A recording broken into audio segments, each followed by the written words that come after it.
but here's what he did. Rhyme it. Do you know how to rhyme it? Oh, please just rhyme it. And he really gets into Do it. you know how to rhyme it? Yes, of course. We will you don't even be have to think rocking about it. LA. So let's rhyme it today. Rhyme it. Yes. We are gonna do. rhyme it. Just Yeah, rhyme that's it. where he just rammed it. I like that. Everybody, Amazing. I'm not going to remember any of it. That's good. That's the way to go. All over the Rams today and ram it. I mean, now he's like on his feet. How are you guys? Whose house? Wow. Ram it.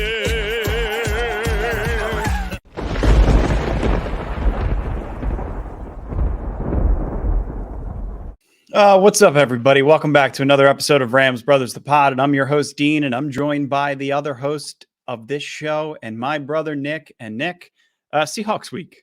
We're 3-8, but it's Seahawks week, and it's usually a good week to get back on track. I don't know about this one, but how are you doing?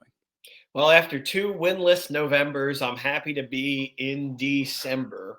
The theme song this week made me a little extra happy. I don't know why. Maybe because I wasn't really watching it and I was just listening and putting the pictures with the voices. And that one clip when we're at the Ravens game and they won and we're acting like we're like sideline reporters is just made me really stupid. Hey, you know, brothers can dream, as they say.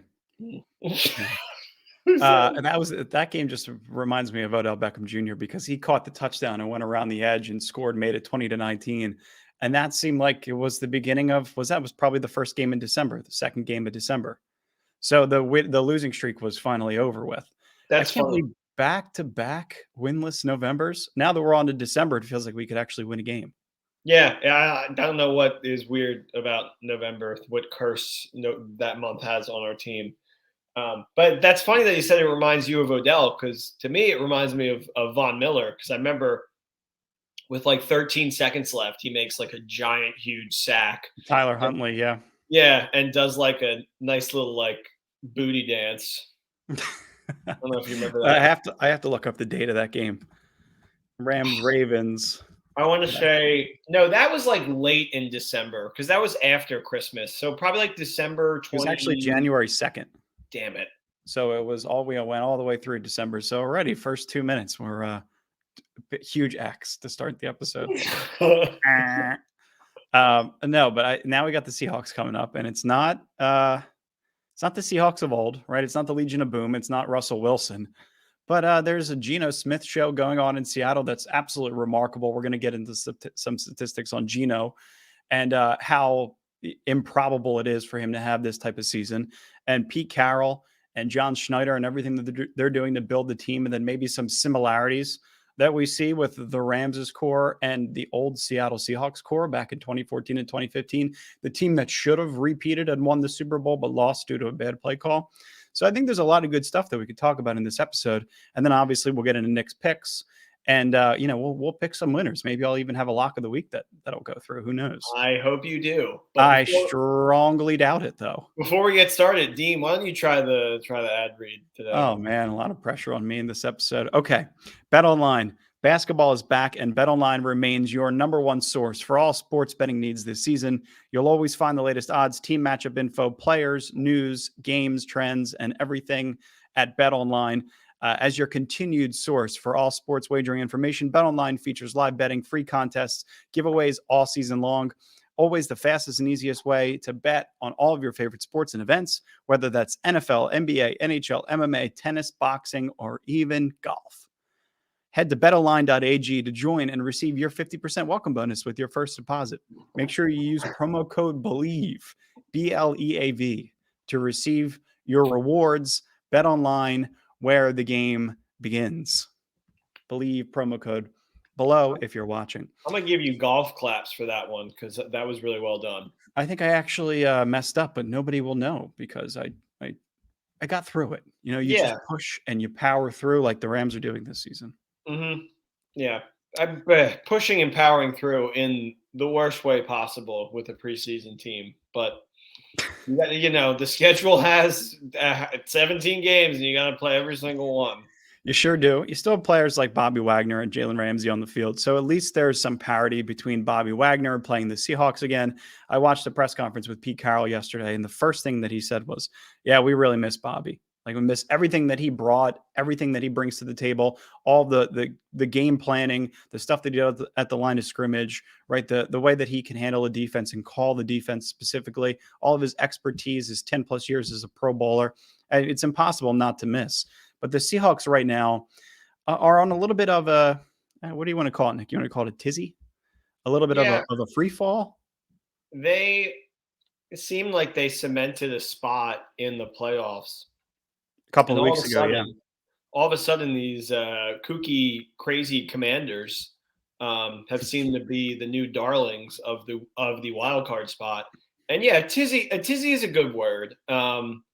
Which is why I think we kind of caught them in a really nice spot, to be honest. You kind of did, yeah.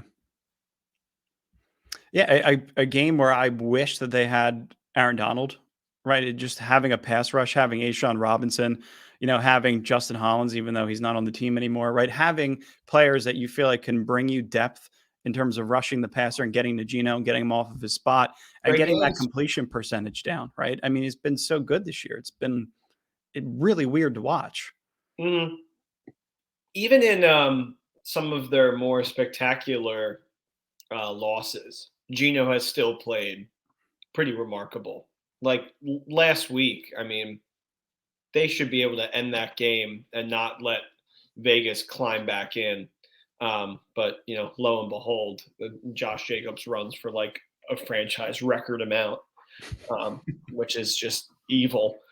But yeah, I mean, it's a team that this year I've kind of sneakily been rooting for because they're kind of fun. I want to see somebody knock off San Francisco, which probably isn't going to happen. Not going to be them. No. But now, we're up against them and it's Seattle week and I want to beat the hell out of them. Yeah. Yeah, exactly. So their most recent 3 weeks is pretty interesting. So they went to Munich in Germany, played Tampa, not London, but Munich. And it was the first game ever, I believe, in Germany. And they're going to continue to play games there. So it was cool to see. A lot of pressure in that game, right? Tom Brady going up against him. Rashad White runs for a career high as a rookie. Leonard Fournette, they combined for over 160 rushing yards. And then they had their bye week. And then coming off of the bye week, they lost 40-34 in an overtime loss to the Las Vegas Raiders, who I personally believed prior to this past week that they were the worst team in the league. And, Rams, Texans, they were all right there. But they allowed a franchise record, Nick, as you alluded to, 283 rushing yards, including Josh Jacobs' game-ending 86-yard touchdown, where he seemingly went right up the middle. It didn't seem like he had to do much. Just had to shoot a straight shot right up the middle. All of Seattle's losses so far this season, all 5 of them, they've allowed at least 150 rushing yards. So they don't have to worry, right? Rams can't run for 150 yards. Do they have that in their bag?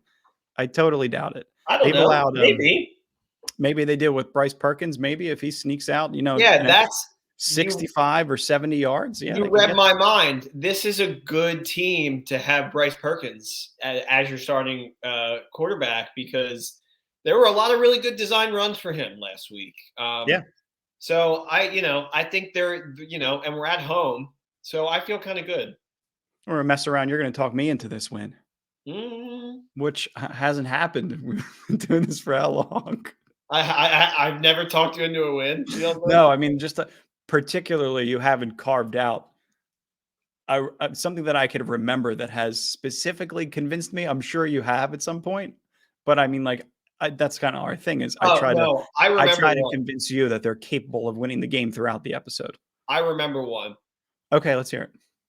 2020 season, Rams going into Tampa. I was all over them, and you were like, "This is a game that we lose," because we were not looking too hot going into that game. I'm trying to remember that game. So that was the Geno, or not the Genos, but that was the Brady won't shake Goff's hand game. That's what I was thinking. I was going to say the Jameis and Goff game was the year before, mm-hmm. And then the next year that was 2019, and then 2020 was the game where Brady wouldn't shake Goff's hand. Yeah, I remember. Well, Sean McVay had an expert game plan in that game, I remember. And I think the defense played well, but Brady still threw for like 400 yards or something like that. Yeah, but I that think feels like I'm possibly. going all the way back. But I do kind of remember you convinced me. Yeah. I I'll was give you there. that one. I was there. I'll give you, feels like 10 years ago, but yeah.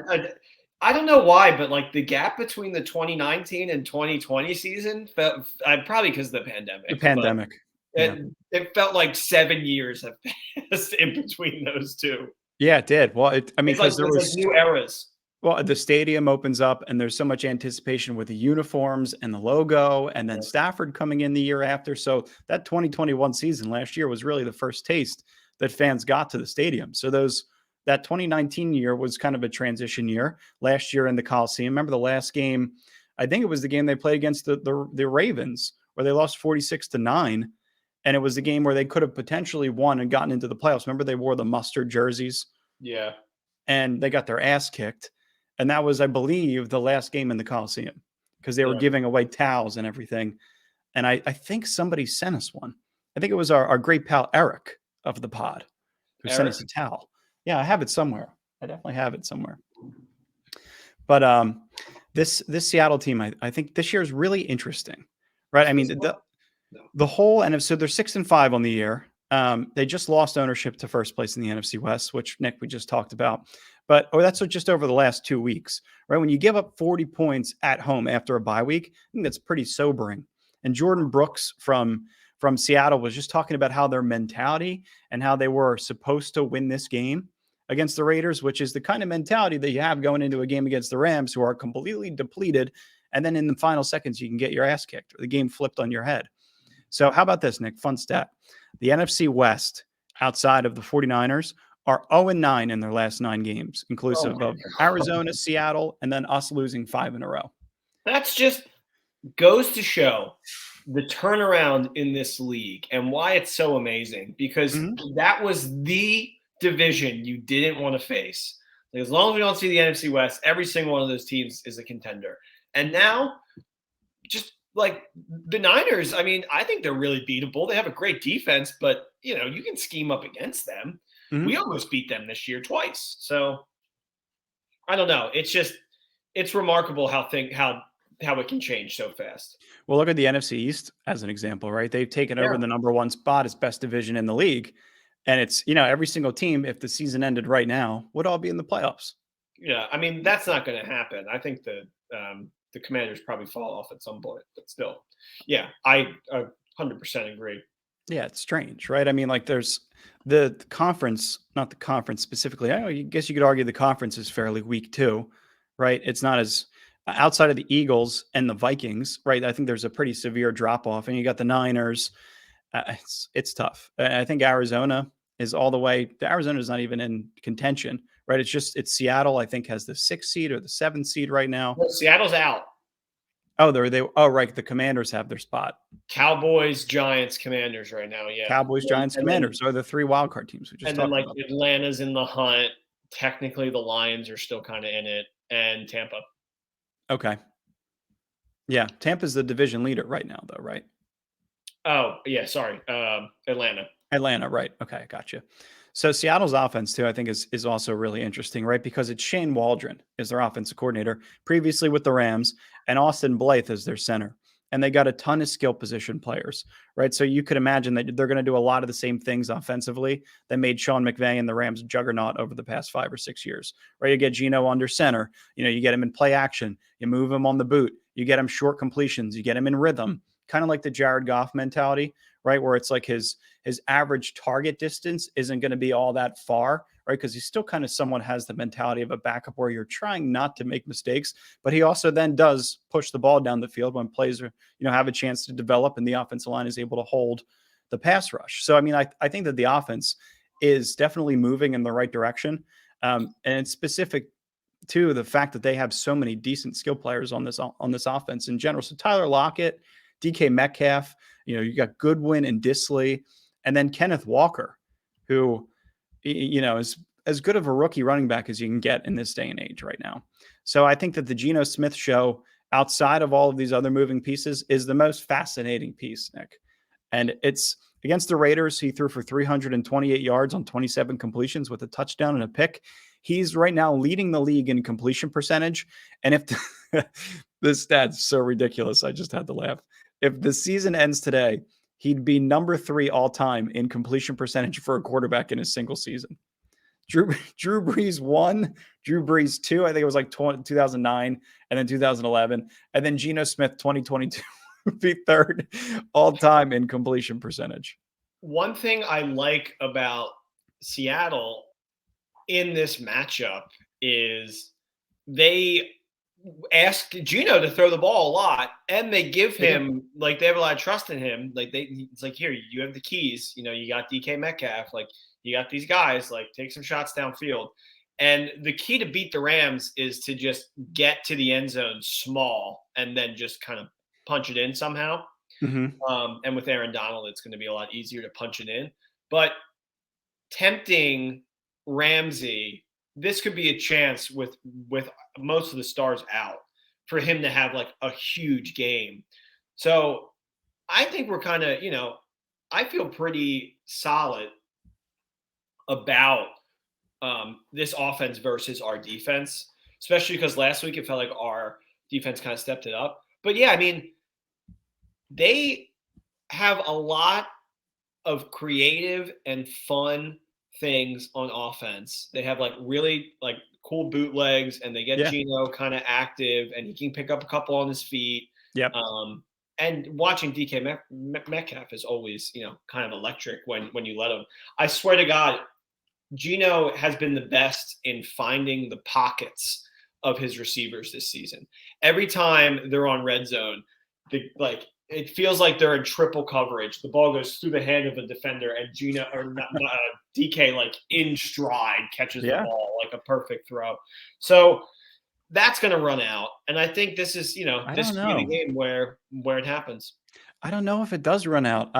Like last year with the Russell Wilson thing, there's a lot of talk about how Aaron Donald essentially ended the Seahawks dynasty with Russell Wilson in the head of it, right? Because that broken finger essentially led to the birth of Geno Smith. And it was in that game. Do you remember, Nick, last year in the second half of that game? I think it was week 4 or week 5 of last year, where Geno Smith like marched the Seahawks down the field on back-to-back drives and almost won the game for them. Yeah, that was on my birthday. I remember that very well. Yeah, so it must have been like week 3 or week 4, right? So there was a lot of controversy, right? Although a lot of people in the Seahawks building knew that Geno Smith was capable of running an offense at a professional level. I just remember being like, "Oh, the game's over." Situations.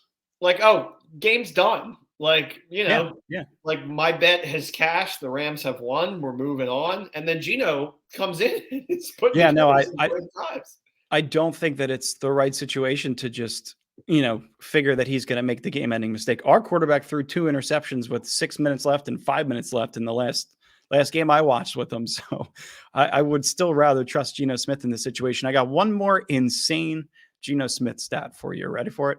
Mm-hmm. He's 1 game away from tying the longest streak of games with a 60-plus completion percentage and an 80-plus passer rating to start the season in the Super Bowl era. Aaron Rodgers and Peyton Manning are the only 2 to do it in 12 straight weeks in the Super Bowl era.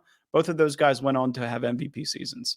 And right now, Nick, Geno Smith is the leading vote getter in the NFC for quarterbacks. Really? For quarterbacks. Yep.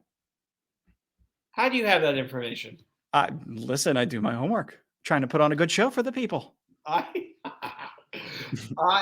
over Jalen Hurts. Yeah. Yeah, which I totally disagree with that. I think Hurts should be the quarterback there too. You go Hurts, Cousins, or Hurts, Smith, Cousins. I'd go. Goff and Cousins have the exact same touchdown to interception rates this year. I wouldn't be surprised if they had the same mother, honestly. They're very similar quarterbacks. Yeah. Maybe that's why he's been thriving under Kevin O'Connell.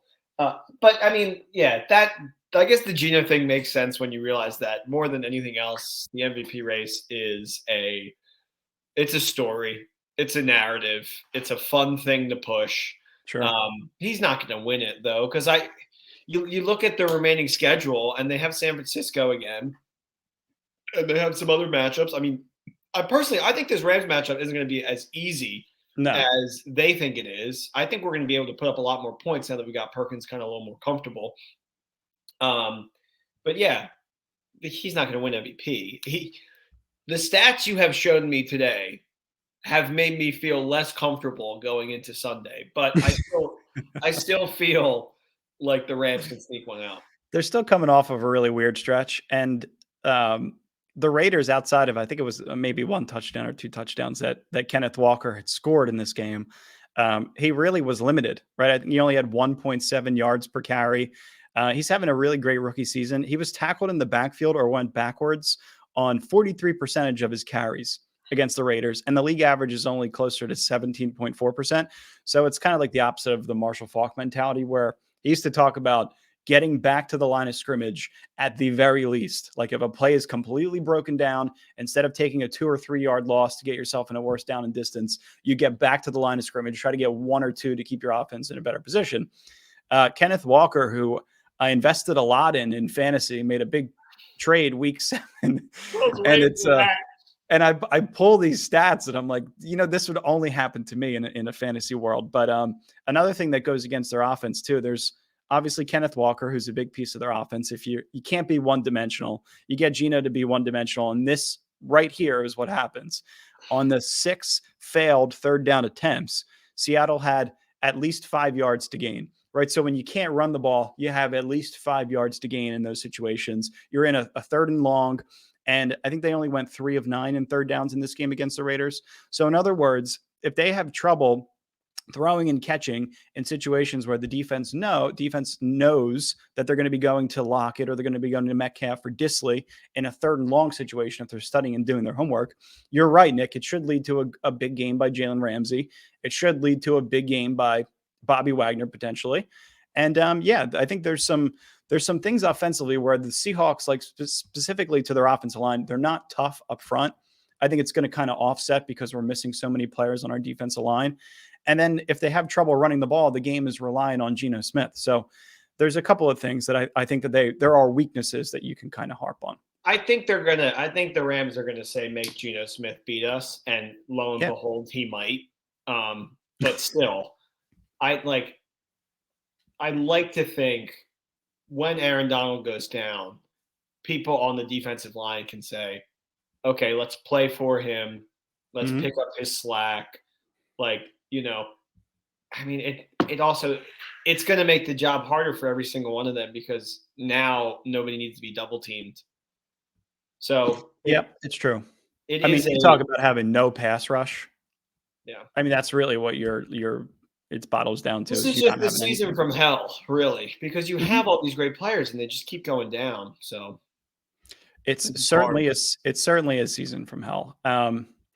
But I would say if you're trying to turn the corner, say the last Super Bowl you appeared in was 2015 and you have Russell Wilson in Denver and you're a Seahawks fan, right? I mean, the Legion of Boom felt like it was a really long time ago, and they're trying to make do replacing Bobby Wagner with guys like Brooks and Barton and Neal and Diggs on the back end. They got a corner named Michael Jackson and they have a slot corner named Kobe Bryant. Not kidding. No, I'm not kidding. So this is not the Legion of Boom. These are the kids that were named after some of the greatest people of our lifetime. That's what this defense is. That is crazy. So odd. I tell you, it's odd. It is odd. Yeah. They were so out of rhythm, Nick, when I watched that game back against the Raiders, because Josh McDaniel actually called a really good mix of straight dropbacks and play action and had a legitimate commitment to the run game. It's not that difficult of a concept. And with Bryce Perkins, you could very easily open up another level, another dimension of this run game, this run concept that you've been trying to establish over the past couple of years, that you unlock it. Maybe you learn something new about your offense in the next couple of weeks. And one of the opportunities is upcoming this Sunday. Yeah. I mean, I am not going to go into this and pretend that our running game is going to magically appear. Yeah. That being said, you look at what they have on defense, which we're going to get into, and you see a trajectory of a potential victory in division at home, which I don't even know if that means anything anymore, being at home. But I think still. it's in Seattle. Is it in Seattle or is it in No, SoFi? it's here. It's here. Oh, it is. I thought it was in Seattle. No, it's here. What do I know? I think it's actually snowing in Seattle. So good that they're able to get out of that, come to Is California. it really? I think so. I think that's what I heard. Hmm. Yeah. You know, us Usually New it's Jersey raining. people are always familiar with Seattle weather. That's just one of our things. Yeah, it's raining probably. Yeah, probably. Yeah, the Seahawks defense is interesting. They currently rank 30th in yards allowed per game and 28th in points allowed per game. So your opportunity to score, I mean, we should set, Nick, I think we should set an over-under of points that would be our expectation. Like if they fall under this amount of points, then we could be disappointed. If they go over this point total on offense, then we should say it suffices for what this team is. Like our team? Yeah, for the Rams. You said it. 20. Like 14, 17, 20. 20? Yeah, because they're if like we go below 20, then we're disappointed. if you realistically want to try to beat Seattle, they put up a good amount of points. Mhm. So 20 I think is fair. Okay. So if they go 20, if they score 3 touchdowns, I don't know about you, but I mean, this is the place that we've gotten ourselves to. I'm extremely happy with this offense. Yeah. They put up, if they go Kyron Williams touchdown, we go Tutu Atwell touchdown and a Lance McCutcheon touchdown. I mean, we should all be Van Jefferson. Well, yeah, Van Jefferson. Obviously. Lance McCutcheon. Well, come on. That's what I'm trying to build up the younger guys. I want to try to get something out of them over the next 6 weeks. Skoranek is already an established stud. He's already a lock. He's the iconic. He does everything that you ask him to do. Yeah. And he has a touchdown. He does, and he has a touchdown. That's right. I think it was when I called him for the lock of the week. Yeah, second time. Second time. You doubled down. Yeah, this team, though, realistically, hopefully Skoranek scores. I want to see more Skoranek in this offense, quite frankly. But and maybe that's just me, but it's me. Perkins to Skoranek is just I mean, it's the same thing. 16 to 18, right? It's just like Goff and Cup in the old days. God. It reminded me of that Minnesota Thursday game. Yeah, we're bringing it way back. 16 to 18 all over again. Right. Perkins is 16. How did I not even realize that? That's why you got me. Yeah. I didn't do my homework. That's why you got me. Haven't had a good defense in 4 years, in my opinion. I mean, really since the Legion of Boom. Yeah. All broke up and the Beatles broke up. You know, the Seahawks haven't been quite as good, but credit to Pete Carroll, who just seems to stick through it every single year, despite who the hell he has on his team. Unfortunately. He's always been really good with big time skill players. Like he's great at managing DK Metcalf. He was great at managing Reggie Bush and Matt Leinart back in the day and Lendale White. Like I just, as much as I don't want to like him, I do like him. It's interesting to watch him and John Schneider rebuild this team and see what their apparent vision is on how to make a good defense, because obviously times have changed, right? You don't have Richard Sherman. You don't have Cam Chancellor. You don't have these like juggernauts on the back end that are just going to kill you.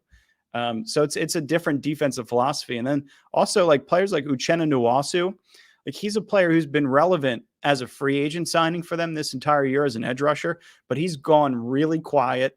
Like Nwasu, I think he only has 2 pressures over his last 2 games. He's usually their leading pass rusher, but like if he can't set the tone, like it's going to be, and I don't know who's even starting at left tackle. Is it going to be AJ Akuri again?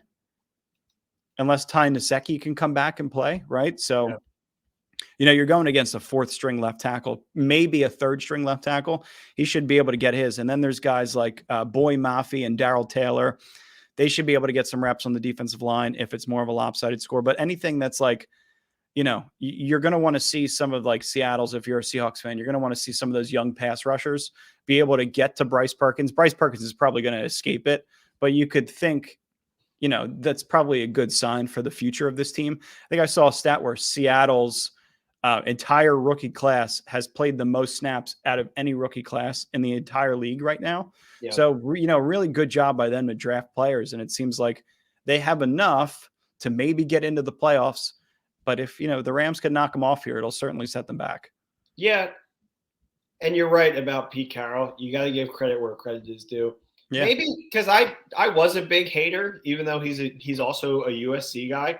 I think after they won the Super Bowl, a lot of my hate dissipated. Because there was so much tension after the 2018 season that just kept creeping into every other season. And Yeah, now I felt that the same way. and now that they finally like relieved that pain, like I'm sitting here rooting for Seattle to make it into the playoffs right now. But I still want to beat them. But what Pete has done with these young core players is what I wanted to see from McVay after all of our guys start to go down. And Yeah. which is why it's so respectable that at like 70, Pete Carroll's out here not worrying about TV deals or caring about like what's next. He wants. Oh, to by be the a way, head he would be awesome in all of that. I know. Oh my God. Yeah, Yeah. he would be so great. I mean, he's a lively, spry guy. It would be awesome. Yeah, he would be so good. And my hate for him would completely dissipate when he's no longer the Seattle head coach. But like I feel like there's just a real Hollywood hangover that is crept up on Sean McVay more than anybody else on the team. And I just don't think he's really given it his all. And then cut to Pete Carroll, who's completely changing everything he knows and bringing in a backup quarterback and is being feisty and beating big teams and playing important games in December. And you got to give him credit. I mean, who's the better all-time NFL head coach at this point? Is it Sean McVay or is it Pete Carroll? Because it's obviously Pete Carroll. I mean, Pete Carroll went to 2 straight Super Bowls, and then after he lost his second Super Bowl, he won one, lost another, and then after that, he has coached the last 7-8 years straight through. No mentioning of a burnout, no mentioning of a TV deal, no mentioning of a run it back and all this bullshit. Like, it seems like it's just strictly business there, and obviously they're as much in the spotlight as we are. I can't even say that the Rams have owned the spotlight more so than the Seahawks over the past decade, because the Seahawks have gotten a lot of good press and a lot of good media coverage, and rightfully so. But he's done a really good job of drafting. And then there's some core players like a Shelby Harris and DK Metcalf and a Quandre Diggs. And you're just trying to build around all of these players, and they're doing a good job. So, I mean, you can't hate on. And then look at the resume of Russell Wilson and Jared Goff after leaving those head coaches, right? Like, Russell Wilson has completely depleted. I mean, maybe give him another year in Denver with a different head coach. I think he'll probably bounce back. And then now Jared Goff is like actually doing really well on Detroit. I mean, it's their defense that's blowing these games. Their offense is having no problem putting up points. He's going to have his best statistical year since 2018. So, and Pete is a guy that never gave up on Russ as much as he probably wanted to when he saw how limited he was becoming, and he stuck with him. I mean, maybe he should have dealt him away a little earlier, but still. He favorited Russ over all of those other guys. Yeah, he did. All of them. Yeah, it's crazy. But, I mean, imagine how tough it is to be a Seahawks fan. You lose Bobby Wagner and Russell Wilson in the same offseason. Yeah, it's just weird because it's almost like we Freaky Friday'd with Seattle fans, because they went into the year thinking that they have nothing to look forward to, and it's like, it's rebuild, and all of a sudden they're in the, sneakily in the playoffs, and we went in thinking, we're going to be in the playoffs at least, and we're not fighting for anything now outside of just like spoiler games, which I'm fine for. I'm going to watch every game, and we accomplished the mission last season, but still, it is a little annoying. Hey, I'm on record saying I thought the Seahawks were going to be the worst team of football this year. I think both of us were on that record. It's a bad record to be on. Yeah. Freezing cold. I was going to say freezing hot take. Freezing cold take. All right, I'm ready for next picks. Are you? Oh, very much so. All right, let's do it. Yeah, let's do it. Play a little like and subscribe video real fast. Oh, all right. I got that. Hold on. Give me 1 second. Yeah, hold on. Boom.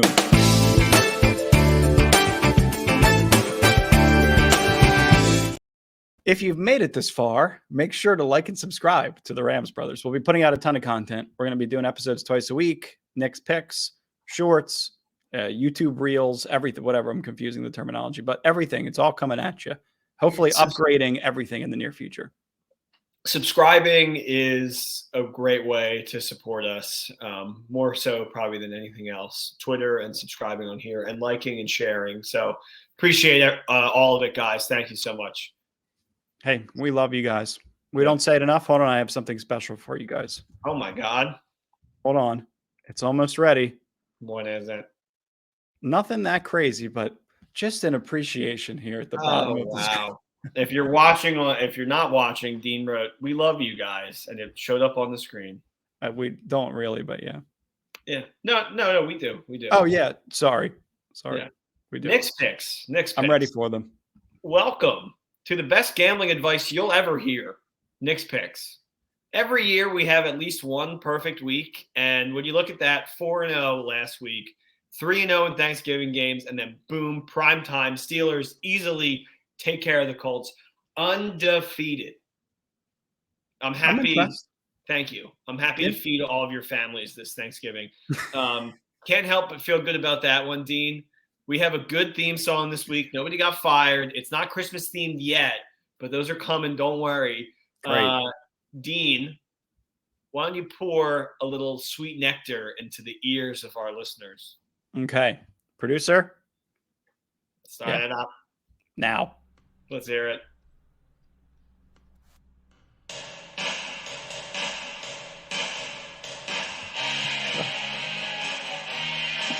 Oh, yeah.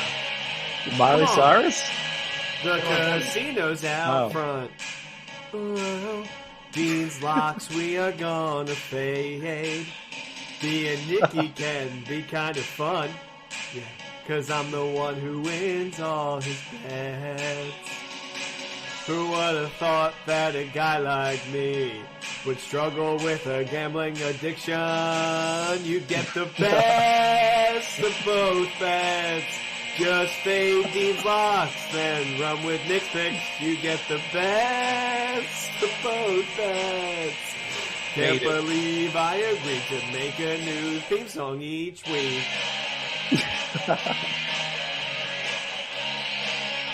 Is that it?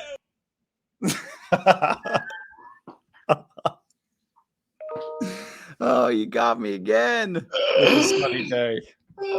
I have to say, though, I don't know how much time you put into that, but it is respectable every single week. I give you a lot of credit. It is not easy to write a song, let alone record it and have it prepared for a podcast every single week. But if you know Nick and you go back to his discography, you'll see that he's created a few EPs with a lot of great instrumental.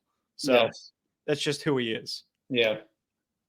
Just introducing you to the masses, Nick. I'm sorry. Before my old playing days. Yep. And now you're Nick's picks. You're a professional gambler. Yeah, I tried to get featured on the Eagles Christmas album. I said I have a 609 area code, and they said, "Nick, you're better than this." And I said, "You're right." I said, "You're right." I've seen. I mean, how good is Mylotta in that video? I mean, it kills it. Absolutely. The whole thing that they're doing, I can see why other people could hate on it, but that is amazing. Seems completely unhateable to me. Yeah. I mean, if I'm a Cowboys fan, I'm like, oh, that's all dumb. Still focus on playing. Yeah, if it was the 49ers, I would hate it too. Yeah. They have no personality on that team anyway. But anyway, let's start off. Dean, give us your tasty lock of the week that we're gonna fade. Oh, we're gonna fade it, whatever it is. But if I go Lions, like Lions to win money line or Lions to cover the spread, you're not gonna fade shit. So keep that in mind. No. No, I'm not gonna go Rams. I like the Rams to cover. I do like Rams to cover. You know what? I'm gonna go Giants. Okay. I want Giants money line is my pick. Dean's locks are now officially a part of Nick's picks because they're in my picks. So oh no. Should I change it? No. I like it. All right. I was looking at the slate, and I think that the Giants are due. Yeah, I think. All right. Yeah. Don't steal my formula yet. But all right, Nick's picks coming at ya. Going to start with the pesky Lions. Lions at Jags. So right now it sits as a pick'em. Over under sits at 51.5. 2 weeks in a row, and the Lions over tease has hit for us. And not only has it hit, but it's been pretty much a no sweat the whole time. I'm debating just having two Lions picks, one of them being the pick'em money line and the other being the tease. And you know what? Yeah, Let's do it. Let's do it. 3 weeks in a row. My total points bets usually are one of this is insane. Lions and Jags. Nick's likes. My total points bets usually are my sour spot. So besides giving you like a over under, I'm just gonna let it ride with Detroit. They're fun. They play great. Goff has been playing really well. No turnovers in 4 games. And their defense is actually making turnovers. I can't believe that. Lions again. I keep showing up little graphics. Jags, on the other hand, I don't think are a really good team. They came back on a Ravens team that everybody likes to beat in the fourth quarter. Both of these teams have good projected futures, but ultimately today I think the Lions are better. Vegas thinks so too. That's why the game is a picket on a neutral field. The Lions would be favored, but who cares if they are away? We like them to win outright. 31-21 Lions W. It's the Lions again. The Lions again. They would be 12-0 this week, right? If it were up to your betting. Mm-hmm. That's funny. I don't bet on them every week. I still like I'd like them to win the game again. I know. I do It's too. a weird thing. I like them to win the game, definitely. So. They're fun and they're very, very easy to root for. And then going on to Seahawks at Rams, I feel like a little bit of balance has been restored in the universe in a way. The Rams are once again 7-point underdogs to Seattle at home. I mean, I feel like it's freaking, St. Louis all over again. Maybe I put this curse on the Rams for wearing my St. Louis Steven Jackson jersey all throughout the playoff run last year. I don't care. Still worth it. As far as the Rams team and this Seahawks team, something's got to give. And no, I'm not talking about the classic Diane Keaton and Jack Nicholson rom-com. I mean, both of these teams are just kind of too weird, and they're both sitting in weird spots. Let's not forget this is a divisional game, and the Rams love to torture the Seahawks. I love the Rams here in this spot. Even with the preseason team, I think McVay is going to try and spoil the Seahawks playoff hopes even further. They shouldn't be there in the first place, and their defense is just straight lacking. For some reason, I think they're going to give it their all. Our Rams are going to give it their all. Yeah. They're going to try and play spoiler for the rest of the year. And they're going to fight harder in this game with a lot of crucial players down. I like Rams +7. I think they have a chance to trap the Hawks here. But either way, I'm going to take 7. 21-19. The Rams fall just under our projected 20 points. Seahawks win, but we're happy because all we bet on is a little cover. Yeah, I agree with that. I like them to cover. We set our over-under of points for the offense that we would be happy with, or we would be, below our expectations. I think we did enough. I think if they cover in this game, then it's not, it's not a blowout. It's not the worst thing in the world. Yeah, I'm okay when they don't win anymore. I'm going to watch the game. Yeah. I'm giving myself something to root for even more than a W. Right. Once they're mathematically eliminated from the playoffs. Yeah. Somebody on YouTube commented on our latest video, and he goes, "Rams brothers, ... Here's what's going to happen. Rams are going to win out. Other teams are going to start losing, and we're gonna make it in the playoffs." I gave it a heart. Yeah, I love that mentality. I wish I had that optimism. I just don't. No, you can't. I mean, you can't have that optimism because your feelings are gonna get hurt. Yeah, not with this 28-year-old brain. No, yeah, you're far too wise these days. I'd say. I know. Clearly, my locks are great. Commanders at Giants. This Commanders hot streak, it's got to come to an end. I'm sick of seeing Taylor Heineke post his freaking sneakers on Instagram. Dean, you typing something up? You're going to show it on screen? Maybe. Commanders at Giants. Who better to stop the Commanders than an old New York divisional dog? This year, divisional dogs are performing insanely well. I think it was like 24-9 when they're underdogs in division. Or no, not even in division, just home dogs are doing great, which is why both of my picks were kind of divisional dogs. New York has been folding recently, and this is the perfect spot to pick them back up. Let's go down the list and just see who's better. QB, I'm going to lean New York. Running back, 100% leaning New York. Coach, inconclusive. Defense. New York. Yeah, you think so? Over Rivera? Rivera went to the Super Bowl. Well, yeah, I mean, around Rivera, I guess, legacy-wise, great defenses with the Panthers. They were 15 Right and 1 now. that one year. Yeah, right now it's stable, and I think the Yeah. Giants have the better team. But Yeah. maybe I'm wrong. And then defense, I'm also going to lean New York. I like this matchup of two scrappy dude teams. I'm going to run with the White Vic over backup extraordinaire Heineke.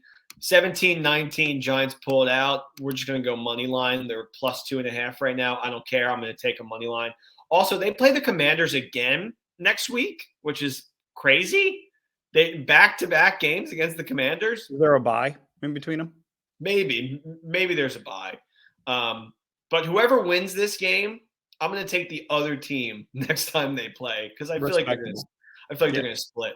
That's what these kind of teams do. 7-4, 7-5. In that range, you split a lot of games. So I'm gonna take the Giants now. I think they're better. But yeah, we're gonna go money line and running it back. Lions money line. Lions +6 and over 44.5 tees. I love that. I love these Lions teases that we're doing. Rams +7. Giants money line. And my quick pick, it's so easy. It's so easy to make this bet. Screw San Fran. We're going to run with the beautiful Tua. I love Tua. I was the only one who ever loved him back in the day. Dean remembers. I didn't. I remember, but I didn't love him. Oh. I was going to say, I in our group chat, I was like, I'm a big Tua guy. I love Tua. I love that for Miami. And everyone was like, you're an idiot. I didn't think he had the arm. Yeah. But the coach is resurrecting that career. The coach is like his best friend. The arm, or not the arm, the coach, Waddle, and Hill. Yeah. Because if you watch the games, a lot of times those receivers fall back. Yeah, they do. Oh, yeah. No, I know. But honestly, this is something I saw that. I used to see that a lot with Kurt Warner. Yeah.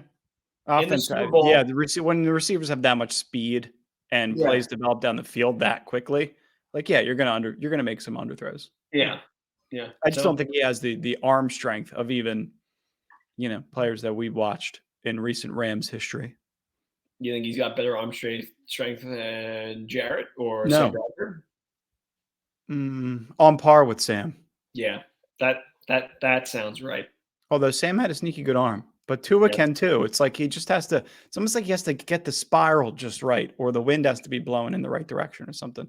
Although Bradford to Brandon Gibson or Demario Alexander down the sideline, Bradford could air it out a little bit. Yeah, Demario Alexander. Ugh. There were names that I don't even want to remember. But I know. We do. Guys, thanks for listening. You guys are the best. Make sure to get in on Nick's picks. Make sure to like and subscribe. Like Nick said, a subscription is the most important thing to us. If you could subscribe and hang along with us, that would be awesome. Otherwise, follow us on social, and we will be here along with the ride. Hopefully on Monday, we don't have to do another #Monday pain. And that would be nice. I mean, some Monday fun. Yeah, some Monday fun day. Hopefully, if they win, we'll do Monday fun day. Hopefully, it's not just another manic Monday. If they could be another manic Monday, but how about this? If they win on Monday night when we do the podcast, we both have a beer and a giveaway. Deal. God, we've fallen so deep into the crevices of hell. We haven't done a victory shot in so long. I know. Yeah, it's been almost 2 months. I know. Pathetic. All right, guys. We love you. Peace Horns out. up. Go Rams. Fight on. Go Rams. Fight on. Nick and Pete, both fight on.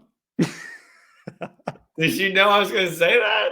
I mean, I had it prepared for when we were going through your picks. All right, guys. Peace. Go Rams.